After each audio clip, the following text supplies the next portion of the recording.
Muy buenos días. ¿Cómo se encuentran? ¿Me escuchan así? Sí. ¿Sí o...? Ok, ya, entonces ya no puedo hablar así. No, tranquilo. Está bien así. Muchas gracias.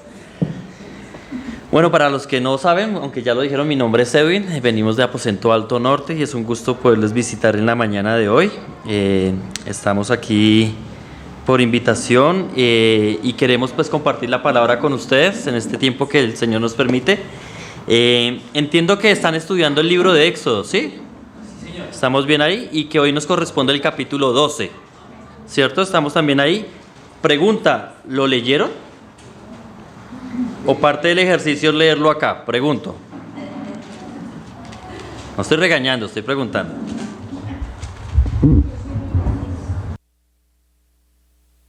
Bueno, entonces yo voy a sugerir, si les parece bien, que leamos el capítulo 12.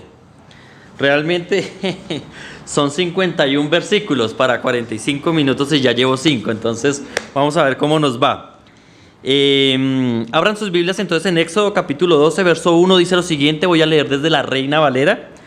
Habló Jehová a Moisés y a Aarón en la tierra de Egipto diciendo: este mes os será principio de meses.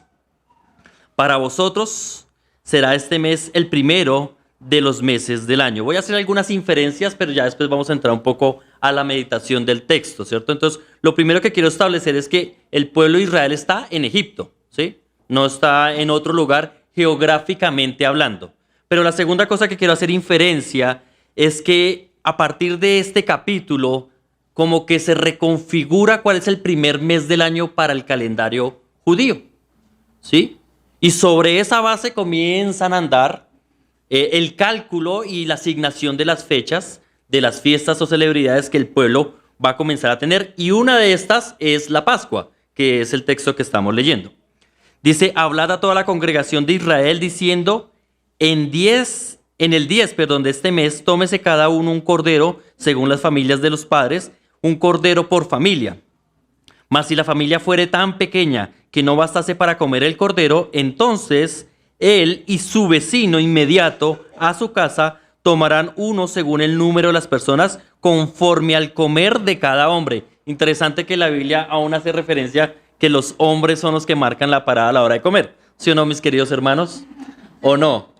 Bueno, ahí lo discutimos después si quieren. El animal, versículo... ¿Ya leí el 4? Sí. Listo, 5. El animal será sin defecto, macho de un año. Lo tomaréis de las ovejas o de las cabras y lo guardaréis hasta el día 14. Entonces, nuevamente, se aparta o se selecciona el animal en el día 10 y tiene 4 días de preparación, ¿sí? De alistamiento, de revisión, de lo que fuese. Y en el día 14 se sacrifica el animal. Eso es lo que está diciendo acá.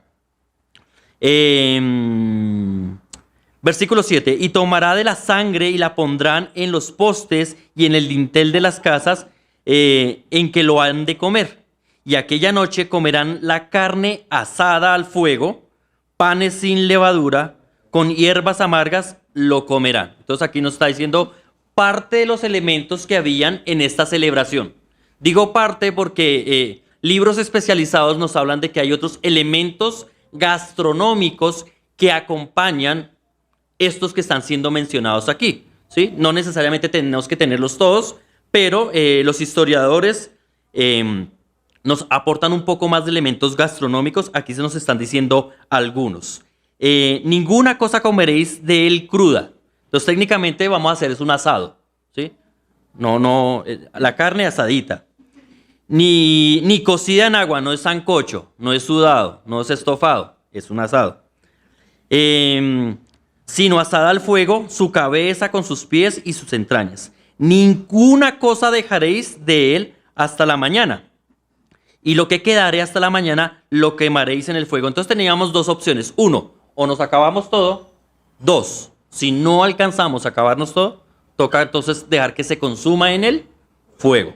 Esas son como las instrucciones que Moisés y Aarón están recibiendo de parte de Jehová. Verso 11. Y lo comeréis así: ceñidos vuestros lomos, vuestro calzado en vuestros pies y vuestro bordón en la mano, y lo comeréis apresuradamente, es la Pascua de Jehová. Y aquí por primera vez se instituye el nombre, el título, la forma en que nos se va a referir a esta actividad anualmente, la fiesta de la Pascua. Hay unas implicaciones que ya vamos a mirar más adelante.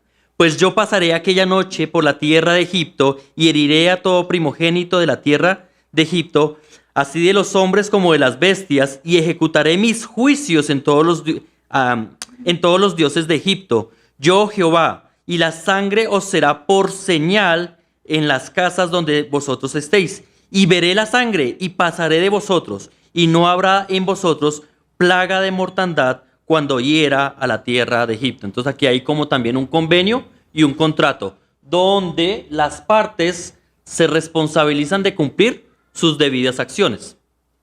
¿Marcaste tu puerta o el marco de tu puerta con sangre? Ok, me comprometo a no tocar ese hogar. ¿No lo marcaste? Noviembre. ¿Listo? Bueno, para los que no sepan, en el lenguaje al parecer de señas, esto es el mes de noviembre. Pero para un contexto coloquial, esto es... Bien, muy bien, en la juega, muy bien. Verso 14. En este día os será de memoria. Ahora, esta palabra la quiero resaltar, porque creo que es un término que se utiliza mucho en el Nuevo Testamento, ¿sí? Y que resalta de forma intencional en las Escrituras. Este día os será de memoria y lo celebraréis como fiesta solemne para Jehová durante vuestras generaciones, por estatuto perpetuo lo celebraréis. 7 días comeréis pan sin levadura. Ahora, no se me confundan, acabamos de recibir las instrucciones de la fiesta de la Pascua. De aquí en adelante, bueno, de aquí hacia adelante, vamos a ver ahora instrucciones de otra cosa que se va a implementar, y es la fiesta de los panes sin levadura, ¿sí? Entonces aquí nos van a dar las instrucciones. Entonces, en el mismo momento en que se celebra la fiesta de la Pascua, también arranca la fiesta de los panes sin levadura, para que no nos confundamos. Aunque en la fiesta de la Pascua se exige que exista pan sin levadura. Ahora, ¿qué se nos dice del pan sin levadura? 7 días comeréis panes sin levadura, y así el primer día haréis, que no haya levadura en vuestras casas, porque cualquiera que comiere el leudado desde el primer día hasta el séptimo será cortado de Israel. El primer día habrá santa convocación, y asimismo en el séptimo tendréis una santa convocación. Ninguna obra se hará en ellos, excepto solamente que preparéis lo que cada uno ha de comer. Entonces, la máxima obra de ejecución que se puede hacer es simplemente preparar alimentos. 17. Y guardaréis la fiesta de los panes sin levadura, porque este es el mismo, en este mismo día saqué a vuestras huestes de la tierra de Egipto. Por tanto, guardaréis este mandamiento en vuestras generaciones por costumbre perpetua. Otra cosa que está implícita acá y que posiblemente no le hemos dado realce es que era obligación de los padres de familia divulgar, explicar, instruir a los suyos, a los de su familia, a su descendencia sobre estas cosas, ¿sí? Por eso era un estatuto perpetuo para ellos y para sus hijos, pero a los hijos hay que explicarles por qué las cosas, ¿sí? Si no, entonces ellos no comienzan a conectar, y ahí es cuando ellos se desarraigan de muchas cosas que nosotros como adultos o nuestros padres o nuestros abuelos hacían, y demeritamos esas acciones porque no hemos tenido la facultad de instruir de la pertinencia de las cosas. ¿Por qué hacíamos las cosas así? Tiene un sentido. Ellos nos ven en el contexto actual y nos miran como arcaicos, como esta gente que, pero es porque hay una descomprensión ignorante, y en buen espíritu lo digo, pero hay una descomprensión ignorante sobre los contextos. Y aquí, digamos, Jehová está tratando de que la tradición oral se transmita respecto a este tema. Verso 18. En el mes primero comeréis los panes sin levadura. Desde el día 14, mire, o sea, desde el momento en que se sacrifica el animal, desde el día 14 del mes por la tarde hasta el 21 del mes por la tarde. Por 7 días no se hallará levadura en vuestras casas, estoy leyendo versículo 19, porque cualquiera que comiere leudado, así extranjero como natural del país, será cortado de la congregación de Israel. Entonces miren que aquí hay una implicación también. Israel, ¿dónde está? En Egipto. ¿Quiénes son los locales? Egipcios. ¿Sí? Entonces, existen egipcios, existen israelitas, pero también existían extranjeros que no eran egipcios y obviamente pues no israelitas, de otros lugares. Y estos están siendo recogidos aquí en esta instrucción. Leí hasta 19, ¿cierto? Ninguna cosa leudada comeréis, en todas vuestras habitaciones comeréis panes sin levadura. Versículo 21. Y Moisés convocó, entonces hasta aquí, hasta el 20, Moisés y Aarón reciben la instrucción, ahora va la transmisión. ¿Sí? ¿Cómo vamos a llevar esto que entendimos al pueblo, al montón de gente? Y Moisés convocó a todos los ancianos de Israel y les dijo, sacad y tomaos corderos por vuestras familias y sacrificad la Pascua. Y tomad un manojo de hisopo y mojadlo en la sangre que estará en el lebrillo y untad el dintel y los dos postes con la sangre que estará en el lebrillo. Y ninguno de vosotros salga de las puertas de su casa hasta la mañana. Porque Jehová pasará hiriendo a los egipcios, y cuando vea la sangre en el dintel y en los dos postes, pasará Jehová aquella puerta y no dejará entrar al heridor en vuestras casas para herir. Guardaréis esto por estatuto para vosotros y para vuestros hijos para siempre. Entonces, un dato escatológico. Cuando hablamos de la semana 70 de la profecía de Daniel o de los 7 años de tribulación, donde al parecer el epicentro es Israel, ellos retomarán ejercicios ceremoniales como estos, porque para ellos este estatuto es perpetuo, ¿sí? Hasta que ellos comiencen a conectar lo que nosotros, los gentiles o paganos, como nos queramos llamar, cosas que nosotros actualmente sí entendemos porque las escrituras nos han revelado mucho más. Listo, sigamos. Versículo ¿qué? 25. Y cuando entréis en la tierra que Jehová os dará, que sería la tierra de Canaán, la tierra prometida, como prometió, guardaréis este rito. ¿Sí? Entonces, sí, si lo quieren establecer como rito, sí es rito, pero lo guardaréis. Y cuando os dijeren vuestros hijos, ¿qué es este rito vuestro?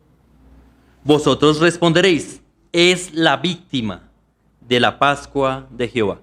Y aquí, mis queridos hermanos, esto me hace, cuando leí este texto, después de que Pablo me dio el segmento capitular, pensé en la primera vez que prediqué en esta congregación, no en este local, pero sí en el de allá abajo. Y yo recuerdo que prediqué Mateo 18, hablando sobre los dos deudores. Y la prédica se llamaba Denarios por talentos. Y evocaba la situación del perdón que debe existir entre nosotros asociado al perdón que recibimos del Señor. Todo perdón, toda restauración que existe a nivel general y global requiere una víctima. No sé si usted se ha puesto a pensar, y eso es lo que vamos a resaltar posiblemente en el tiempo que nos queda de la prédica. Para perdonar debe existir una víctima. Y no me malentiendan, no estamos hablando de que vamos a matar a alguien o vamos a hacer un sacrificio. Estamos hablando que el que perdona decide ser la víctima de la ofensa. Mateo 18 arranca diciendo, si tu hermano peca contra ti, ve tú y repréndele. ¿Quién debe ir? El ofendido. ¿Qué dice la sociedad? ¿Qué dice la ideología del mundo? Ah, no, que venga él. Él fue el que me ofendió. Yo tengo que ir. No, nada, ¿por qué?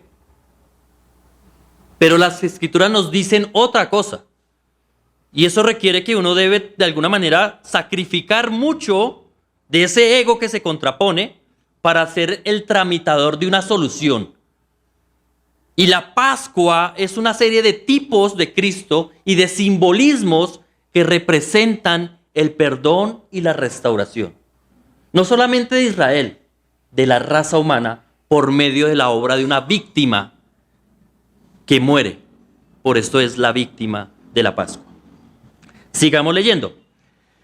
Versículo 27. Vosotros responderéis, es la víctima de la Pascua de Jehová, el cual pasó por encima de las casas de los hijos de Israel en Egipto cuando hirió a los egipcios y libró nuestras casas. Entonces el pueblo se inclinó y adoró. Y los hijos de Israel fueron e hicieron puntualmente así, como Jehová había mandado a Moisés y Aarón. 29. Y aconteció que a la medianoche Jehová hirió a todo primogénito de la tierra de Egipto, desde el primogénito del faraón que se sentaba sobre el trono, o sea, el descendiente, el que iba a recibir el trono, hasta el primogénito del cautivo que estaba en la cárcel. Mire, la salvación no tiene que ver con estrato social, no tiene que ver con economía, no tiene que ver con ojos claros, ni con belleza, ni con altura. Tiene que ver con nuestra responsabilidad delante de Dios y la obra de la cruz. Simplemente eso. Por eso el juicio de Dios a Egipto no derivó ni cambió en su lógica al tocar a alguien de los altos o a alguien desde las mazmorras. Simplemente a todos por igual, porque Dios no hace acepción de personas. Y el alma que pecare, esa morirá. Y Dios no dará por inocente al culpable. Y todos somos culpables. Versículo 30. Y se levantó aquella noche Faraón, él y todos sus siervos y todos los de los egipcios, y hubo gran clamor en Egipto, porque no había casa donde no hubiese un muerto. E hizo llamar a Moisés y Aarón de noche, y les dijo: salid de en medio de mi pueblo vosotros y los hijos de Israel, e id, servid a Jehová como habéis dicho. Recordemos que esta plaga es la última. O sea, ya habían intentos posteriores o anteriores, perdón, a ello, que estaban buscando llevar a recapacitar a Faraón de soltar. Por eso aquí él ya está sobreentendido de hacia dónde vamos con este asunto. ¿Sí? Ya estás entendiendo, entonces, ¿nos vas a soltar? ¿Sí o no? ¿Sí? Y esto está doblegando a Faraón. Y los egipcios, estoy leyendo el 33, y los egipcios apremiaban al pueblo dándole prisa, echándolos de la tierra, porque decían: todos somos muertos. Claro, Moisés y Aarón tenían la instrucción de lo que estaba pasando, era que iba a haber muerte de primogénitos, pero los egipcios no tenían esa información. Ellos pensaban que esto que estaba sucediendo podría ser algo contagioso. Sí, se murió el chino, pero pues puede ser el siguiente, después yo. No, que esta gente es una maldición. Que salga ese chuchuche. Sí, eso es como cuando lo veían a uno llegar estornudando en época de confinamiento, ¿no? Eso uno era el ángel de la muerte, ¿cierto? Quítese los zapatos, no sé qué, lo rocian a uno. Sí, yo digo, pues estos creyentes, ¿por qué son así? O sea, el cielo existe. Ya el Señor nos salvó, eso. No me preocupen por eso. Pero bueno, no es el tema. Sigamos leyendo. Entonces, apremiaron al pueblo para que se fueran, versículo 34, y llevó el pueblo sus masas antes que se leudase, la masa para los panes, sus masas envueltas en sus sábanas sobre sus hombros, e hicieron los hijos de Israel conforme al mandamiento de Moisés, pidiendo de los egipcios alhajas de plata, de oro y vestidos. Miren que esta descripción no estuvo especificada en la instrucción de Jehová, pero al parecer hubo mucho más de lo que está aquí escrito, ¿sí? Porque en ningún momento de lo que hemos leído, Jehová le dijo al pueblo: pídanles dinero o recursos económicos, ¿cierto? No lo vemos en este relato. Luego entonces hay algo que estaba ahí detrás también, porque dicen que es conforme a lo que Moisés también les pidió. Entonces, pero la otra cosa es que ellos son esclavos, ¿no? Y el obrero es digno de su salario. Entonces ellos de alguna manera, y en compensación, porque el Señor hace justicia, entonces está permitiendo que ellos recobren parte de la remuneración digna de esos años de esclavitud donde no recibieron lo digno ni lo justo. Entonces, estas personas estaban en disposición de entregar. 36. Y Jehová dio gracia al pueblo delante de los egipcios, y dieron cuanto pedían, así se despojaron a los egipcios. Versículo 37. Partieron los hijos de Israel de Ramsés, eso es una ciudad de Egipto, a Sucot, otra ciudad de extremo oriental o nororiental, y después dice como 600,000 hombres a pie, sin contar los niños. También subió con ellos grandes multitud de toda clase de gentes. Mire que no solamente salieron los judíos o los israelitas, sino otro tipo de población. Y ovejas y muchísimo ganado. Y cocieron tortas sin levadura de la masa que habían sacado. Entonces, en Egipto no cocieron, pero cuando llegaron a esta ciudad, que fue su primera parada, cocieron la masa para que no se dañara, ni tampoco se leudara. Entonces la cocen, porque también pues obviamente hay que comer. pues no había leudado porque al echarlos fuera los egipcios no habían tenido tiempo ni para prepararse la comida. El tiempo de que los hijos de Israel habitaron en Egipto fue 430 años, y pasados los 430 años, en el mismo día, todas las huestes de Jehová salieron de la tierra de Egipto. Cuando se está refiriendo a huestes, se está refiriendo al pueblo de Israel. Esa noche es noche de guardar para Jehová por haberlo sacado en ella de la tierra de Egipto. Esta noche deben guardarla para Jehová todos los hijos de Israel en sus generaciones. Y Jehová dijo a Moisés y a Aarón: esta es la ordenanza de la Pascua. Ningún extraño comerá de ella. Eso mismo pasa, digamos, a nivel de iglesia. Ningún extraño debería participar de los elementos de la cena. Y cuando hablamos de extraño, no es que usted no lo conozca. Ningún extraño que no sea conformado a la familia de la fe. O sea, alguien que no entienda por qué están los elementos frente a él. ¿Por qué debería pararse o por qué debería sentarse?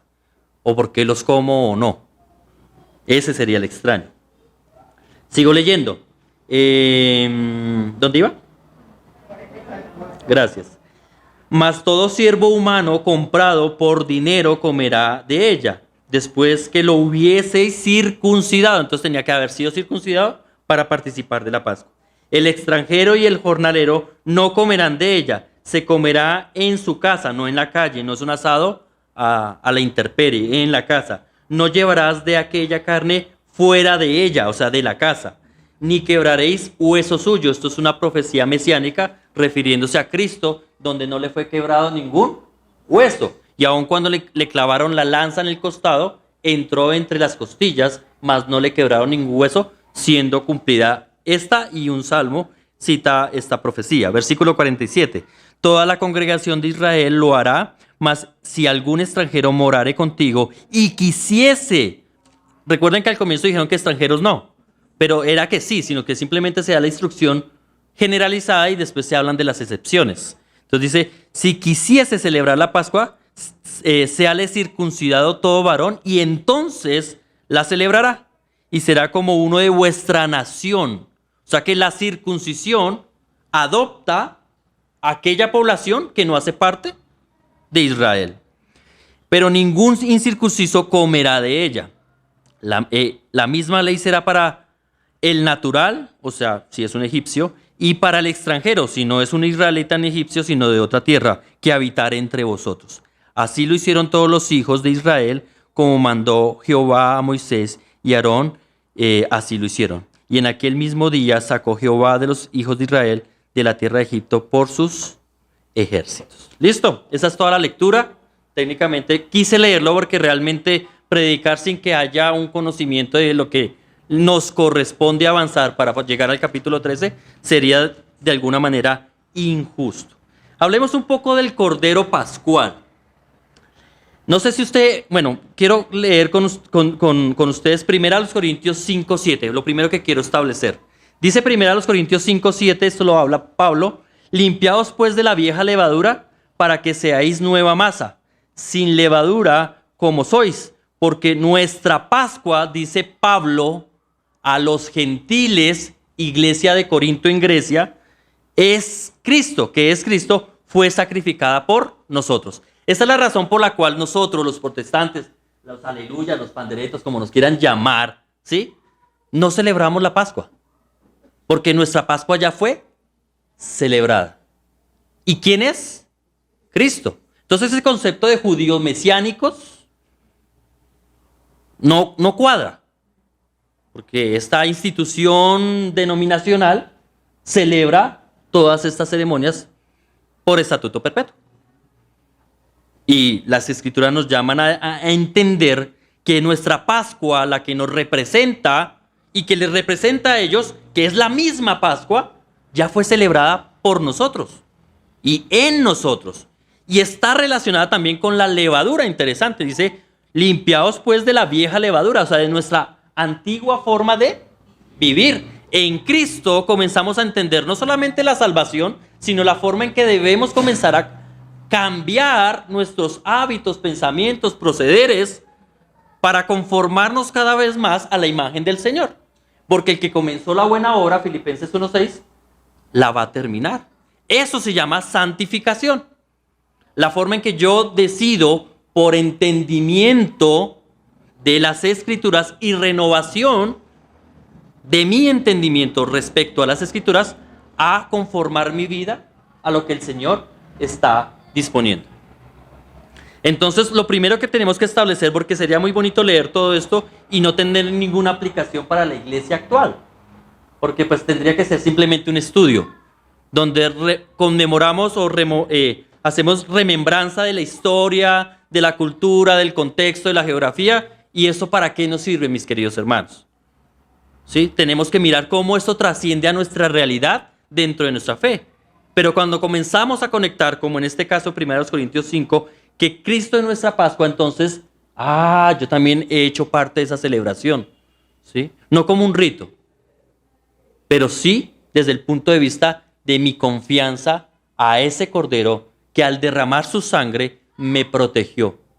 ¿De qué? Del juicio venidero. Tenía que ser un cordero. Juan 1:29 hace referencia a que Juan el Bautista iba caminando y pilló en una esquina a un tipo pasando. Pero él iba con sus discípulos y aprovechó la circunstancia para decir lo siguiente.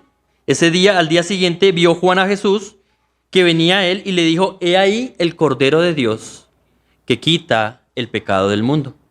Entonces, el Cordero es Cristo.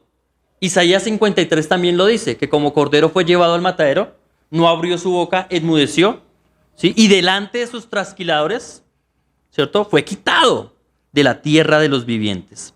Entonces, Apocalipsis también, en un escenario de juicio, llama a Jesús como el Cordero, que es el único que puede desatar los sellos de juicio. Entonces estamos refiriéndonos a Jesús. Él era el Cordero que estaba siendo tipificado en esta ceremonia. Para el israelita de ese entonces era simplemente escoger un animal. Pero esto era representación, tipo y sombra. Mi hermano Mauricio, ¿sí?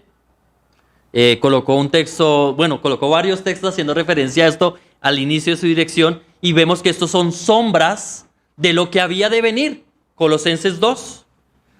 Y efectivamente Cristo viene a ser entonces esa materialización.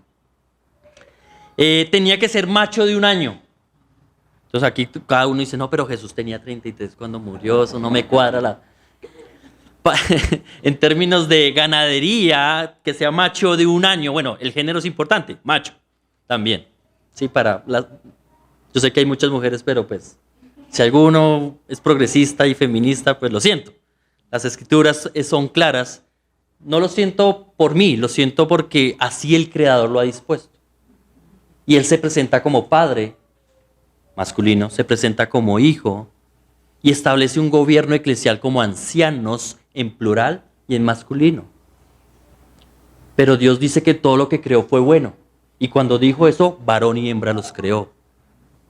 Entonces no es en contra del género. Es simplemente que Satanás quiere invertir las cosas y confundir las emociones, pero este no es el tema. Simplemente habla de un macho de 1 año, volvamos al punto. Un macho de 1 año, para la ganadería, un macho de 1 año es una persona que está en la flor de la vida, en su vitalidad. Y Jesús a los 30 años estaba en la flor de la vida. ¿Sí? Estaba en el punto correcto. No era un pelado. Sí, hay vitalidad. Miren, chino, vamos a jugar fútbol. 2 cuadras, no, ni 2 cuadras. 3 pasos míos y yo ya estoy con la bala de oxígeno. ¿Sí?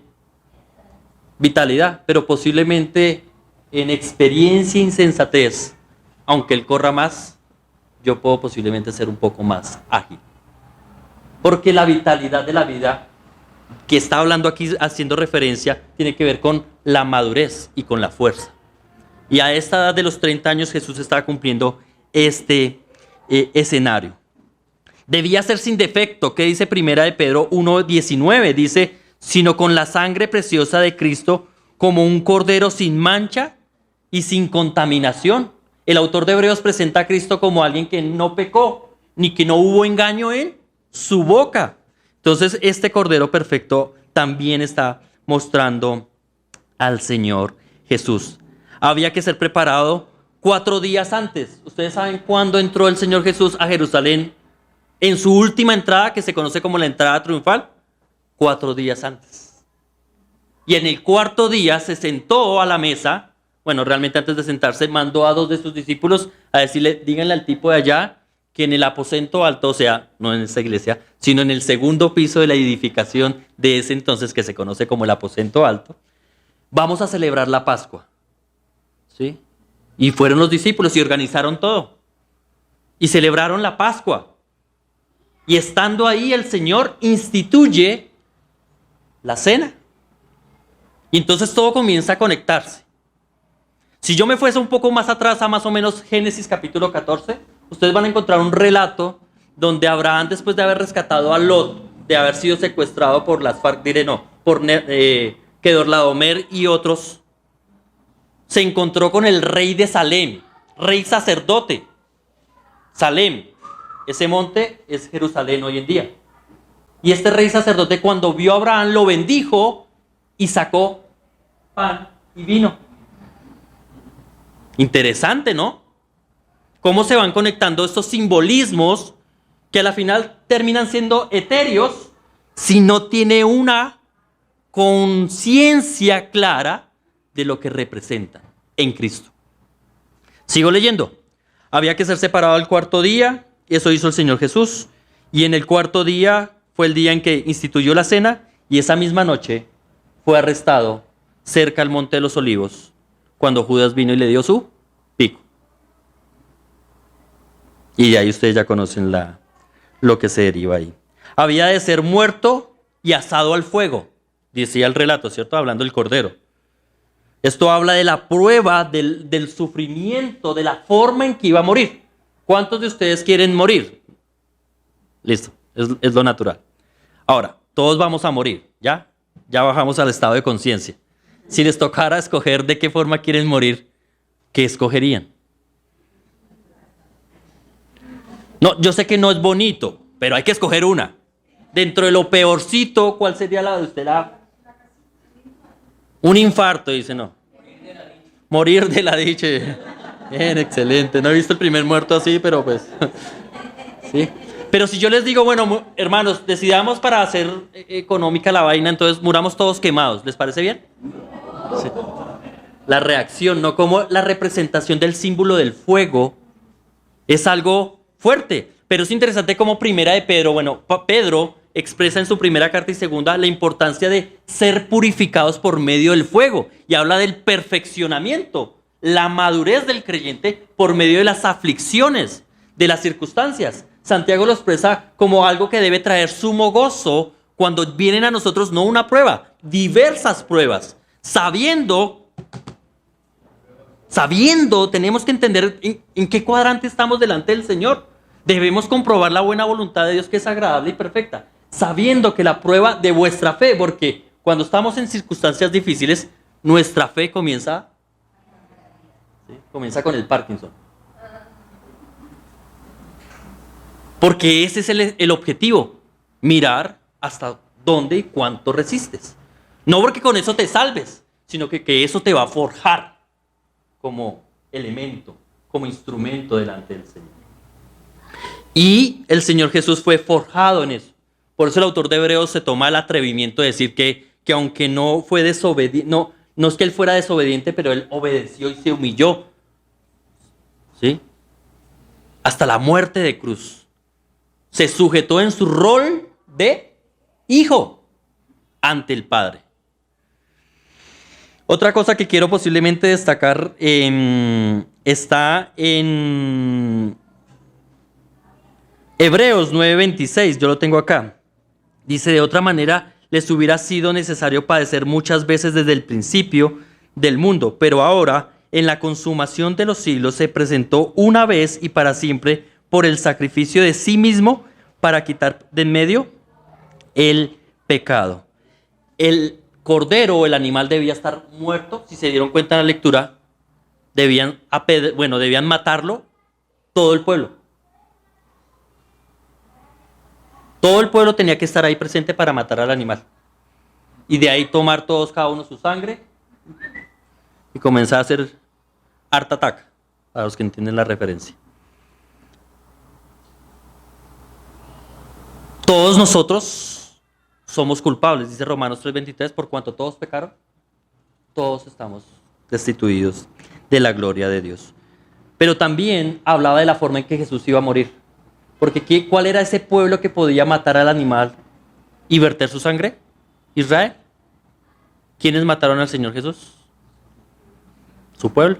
Y eso es cumplimiento también de esa profecía. En Lucas 23:18 dice, mas toda la multitud, estoy hablando de un evangelio, dio voces a una diciendo, fuera con este, suéltanos a Barrabás. Pero también se hablaba de no quebrantar ningún hueso, y ya como lo mencioné, en Juan 19:33 y 36 dice lo siguiente, mas cuando llegaron a Jesús, como le vieron ya muerto, no le quebraron las piernas. Entonces, un proceso de aceleración para la muerte en la crucifixión es la asfixia. Y no quiere decir que se subieron a... No. Entonces, la forma de asfixiar al crucificado es que cuando ya no se puede sostener, porque esto es lo que hace que pueda hacer... Intente respirar así. A ver cuánto dura. Ahora sí. Más sumémosle los vejámenes y daños corporales. Entonces, ¿cómo aceleran la asfixia de aquel que ha de morir? Entonces, cuando ya no tiene cómo sostenerse, no tiene fuerza para hacer este movimiento y cada vez va a llegar a la muerte. Pero cuando llegaron de Jesús dijeron, este loco ya está. Pero tenían que cerciorarse, por eso a él fue el único que le clavaron la lanza y no quebraron sus pies. El verso 36 del mismo evangelio dice, porque estas cosas sucedieron para que se cumpliese la escritura, no será quebrado hueso suyo. Al rociar la sangre, que es otro aspecto que sucede acá, rocían la sangre. Hablamos del bautismo como tres formas de bautizarse. Sí, hablando de la forma. Uno es aspersión.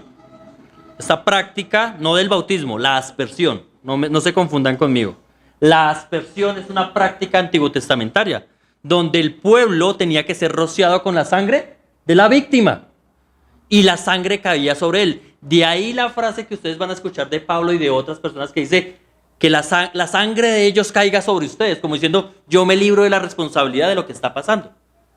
Pero cuando yo permitía que la sangre del cordero cayera sobre mi rostro y mi ropa, entonces estoy diciendo, yo soy responsable de la víctima. Y eso tenía que darse. Entonces se rociaba la sangre.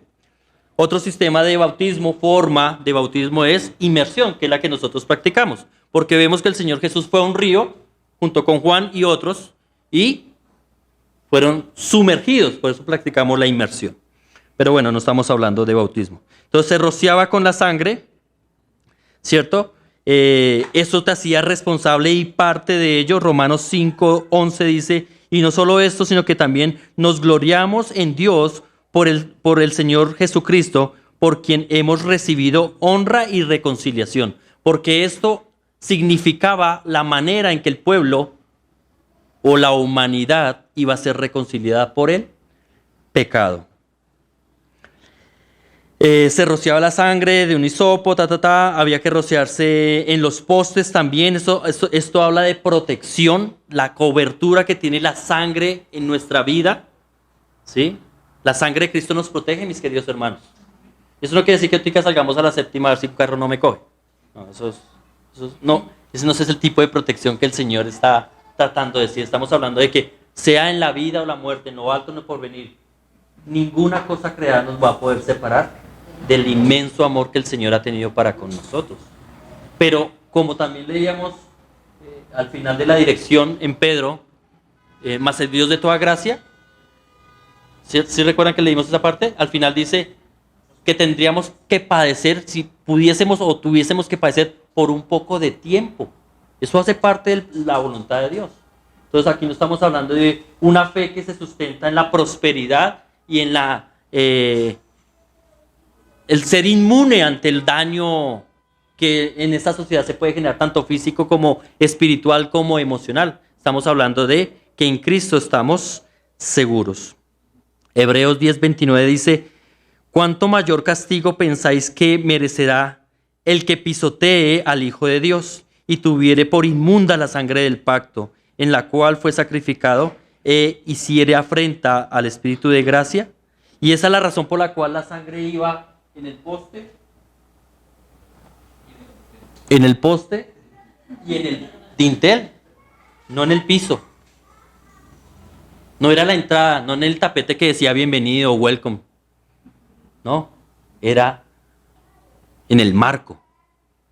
Porque la sangre de Cristo no debería ser pisoteada. Antes bien, es por ella que tenemos entrada, dice el autor de Hebreos, al trono de la gracia.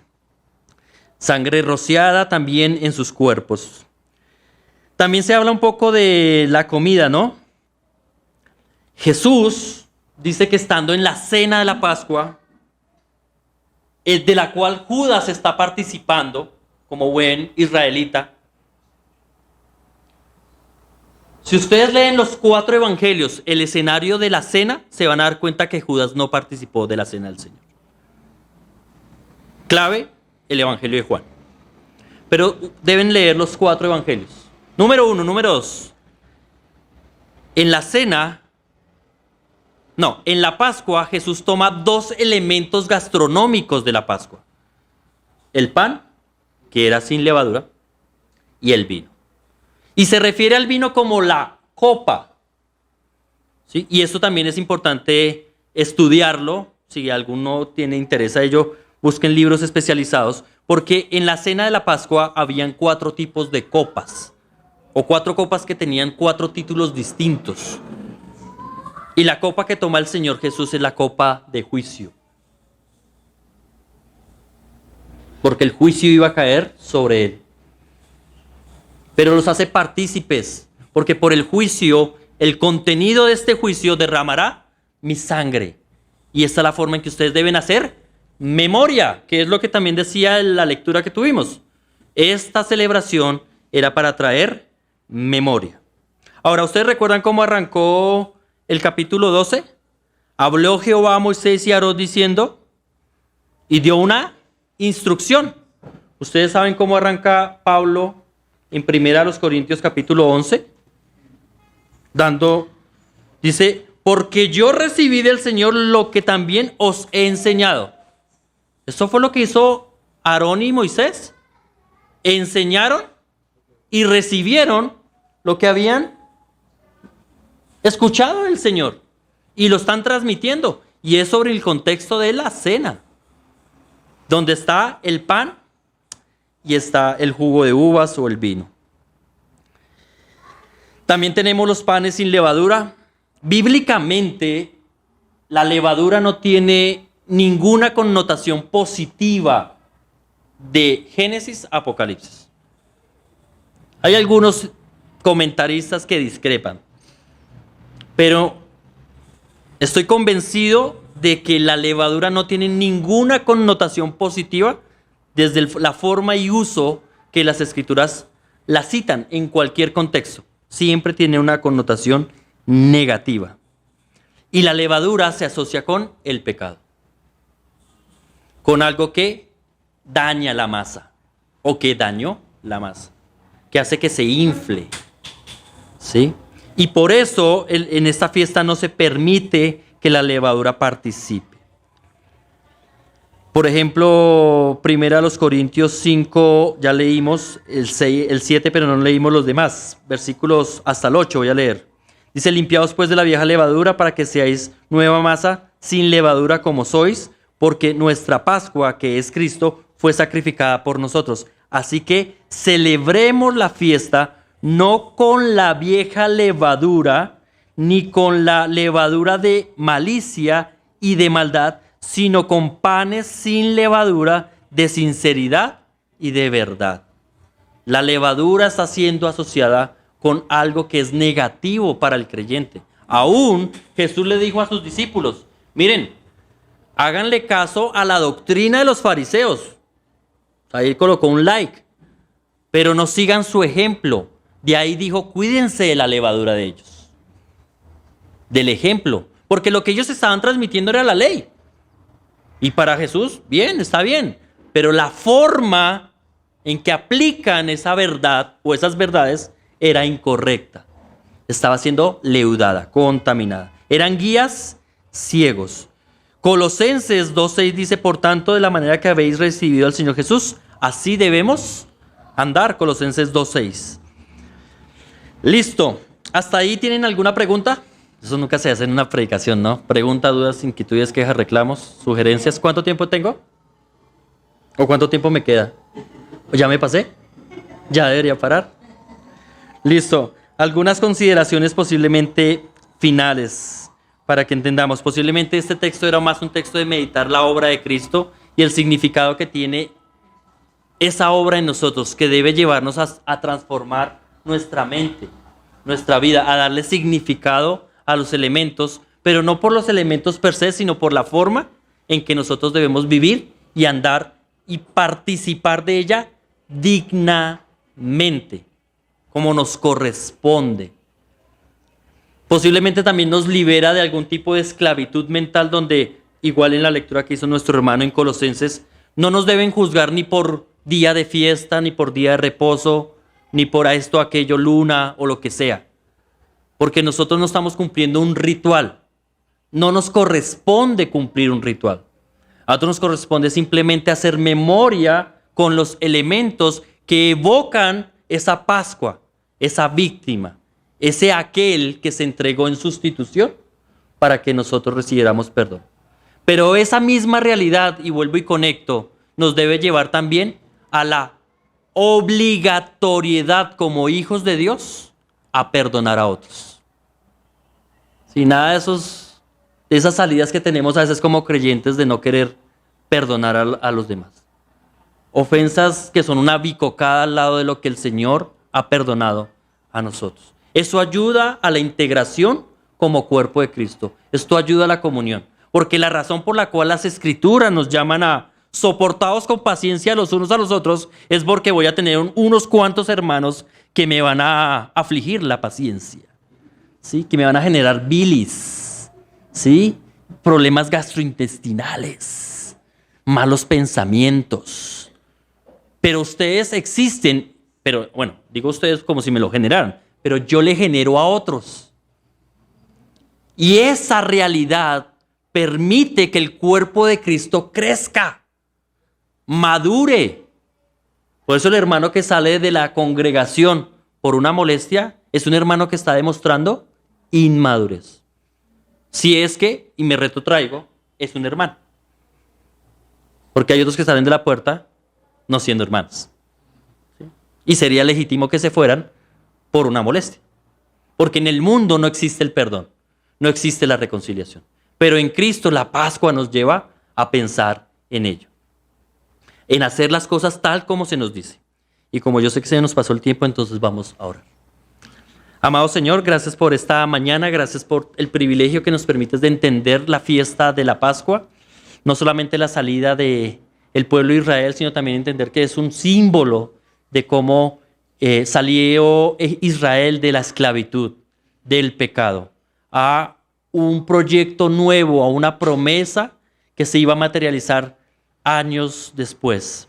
Lo mismo que nosotros, Señor, tú nos has librado del pecado, ¿ya? Por medio de la cruz, y estamos en este peregrinar, en esta transitoriedad, viviendo esta vida terrenal, con el tiempo que tú has designado a cada uno de nosotros que podemos vivir. ¿Para qué? Para ser útiles, para madurar, para crecer, para poder estar preparados para aquella tierra en la cual tú también nos darás. En tu presencia, en tu gloria, Señor, delante de ti, alabándote, exaltándote, aprendiendo, pero también gobernando junto contigo, como tú lo enseñas en las Escrituras. En Cristo Jesús te damos gracias por la forma en que estos elementos, estos símbolos, esta tipología nos ayuda a entender mejor tu sacrificio, Señor, y nos motiva a servir mejor en la congregación, por más grande o más pequeña que sea, Señor. Permítenos ser diligentes, buenos servidores delante tuyo, dignos de ser reconocidos en tu gloria. En Cristo Jesús. Amén. Bueno, muchas gracias.